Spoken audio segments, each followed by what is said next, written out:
me now for more on the Supercommittee meetings and what lies in store, as well as the president's campaign, the jobs plan, and where the Republicans and Democrats might meet. Republican Congressman Joe Walsh of Illinois joins us. Congresswoman Marcy Kaptur, Democrat of Ohio. Thank you both for being here. And Congresswoman, let me begin with you. Are you optimistic that this Supercommittee is going to meet its deadline? It looks as though, as Doug Elmendorf pointed out, that there is a scant time in which to get a lot of work done.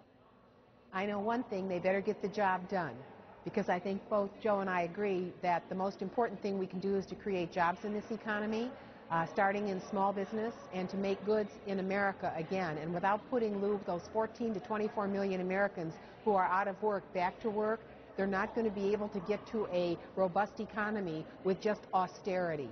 They have to make decisions that create jobs in this country. Congressman?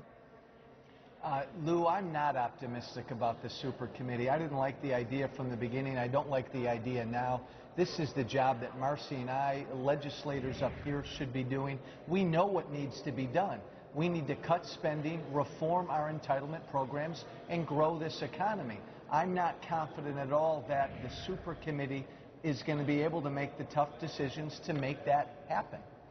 As you both know, leaks coming out of the Supercommittee suggesting that they're looking at cuts in excess, in point of fact, of $3 trillion. And in some cases, proposals reach to entitlements, Social Security, Medicare. Are you both comfortable with the committee reaching to that level, going into entitlements, and going beyond the $1.2 trillion? I'm sorry. For that amount of money, for example, in pharmaceuticals, which we know are so expensive for citizens across our country, I believe in negotiated pricing for bulk buying of pharmaceuticals, as we did when we purchased Cipro, when we had all these health threats back about a decade ago. And the VA currently does bulk buying. That saves so much money. If they save money that way, I support it. If they cut into the bone of senior citizens who are in nursing homes across this country with bed sores and unable to have care, I can't go there. Congressman? Lou, we're so much better than this. We're $14 to $15 trillion in debt, and that's going to go up every single year. If we can't find $3 trillion in cuts, let's remember, over the next 10 years, then shame on us. Again, broken record, we know what needs to be done. We do need to cut spending everywhere, but we have to have a tough talk with the American people, and we've got to look at these entitlements and reform them so they'll be around. The other thing, though, is Marcy talked at the beginning about jobs. We do need to create jobs and grow this economy.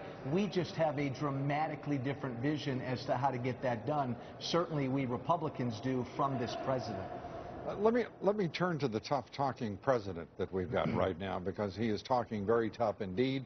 He says, and I want to get this reaction from each of you as a Democrat and Republican, he is basically saying, the heck with Congress, saying we can't wait. He's taking, for a man who talked about multilateralism a lot as a candidate, he's decidedly unilateral on domestic issues, apparently. He is saying we can't wait. He's repeating that mantra. Something tells me we're going to hear it a lot more in the weeks and months ahead. He's saying the heck with Congress. Marcy Kaptur, Congresswoman, how do you feel? I feel that he should go to the country. I think the more the president is with people and showing the conditions under which they are living, going into these towns that have lost jobs. Let me give you an example. I was on the phone this morning with one of the major rail CEOs. He has 4,000 jobs available, and there were 500,000 people that applied. So I think that the more the president goes to the country and shares the message of the people with Congress, he will see some movement in the Congress. I apologize for not being clear. My question was, do you have a problem with this president acting unilaterally and stepping away from Congress and not involving you as someone should constitutionally? Well, then we have to exercise our powers.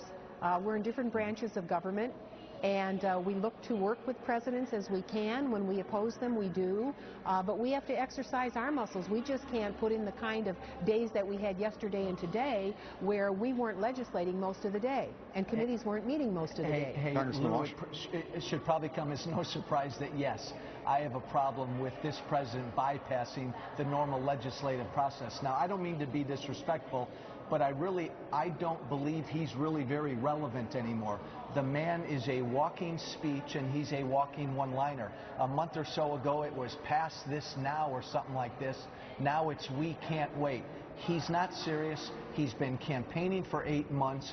Everything he's done in the last 3 years has destroyed job creation in this country. We've got to get Washington off of the backs of real job creators. If it were not for this president, we would not have an automotive industry left in this country. So I think that we can't be extreme in our statements. We have to be more measured. And certainly for our part of the country, the rescue of the automotive industry and the refinancing of that has been a big job creator in our region. With that, Lou, very quickly, if you will, Congressman. No, I was just going to say, hey, look, the country is suffocating right now because of this president's policies. We need to reverse what he's done. All right, we thank you both. Congresswoman Tester, thank you. Congressman Walsh, thank you very much. Up next here, Secretary Napolitano getting an earful.